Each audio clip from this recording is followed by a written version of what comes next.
En 2013, la ville est officiellement en faillite. La faillite la plus grave de l'histoire des États-Unis avec environ 20 milliards de dollars de dettes.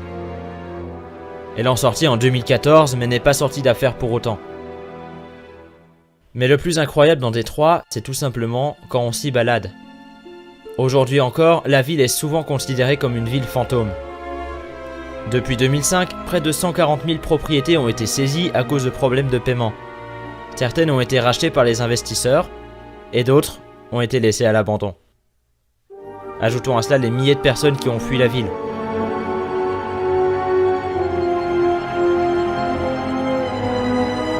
En 2015, la Black Task Force recense 85 000 structures en ruine, dont 73 000 maisons et 5 500 bâtiments non résidentiels.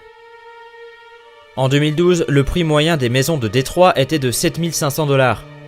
En 2013, certaines étaient vendues à 500 $. Pour d'autres, dans des états encore bien plus déplorables, le prix de vente pouvait être de 1 $.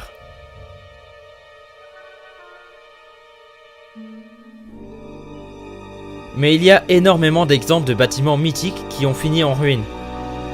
Le East Town Theatre, par exemple, abandonné depuis les années 70. Il fut détruit en 2015.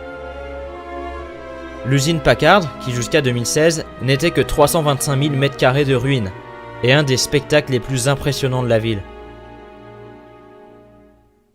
Mais c'est aussi le cas de centaines d'écoles, des églises, des hôpitaux, des prisons, des usines, et des milliers d'autres endroits où des gens ont vécu, ont ri, joué, pleuré, bref, des lieux qui ont probablement des millions d'histoires à raconter, et qui aujourd'hui ne sont plus rien.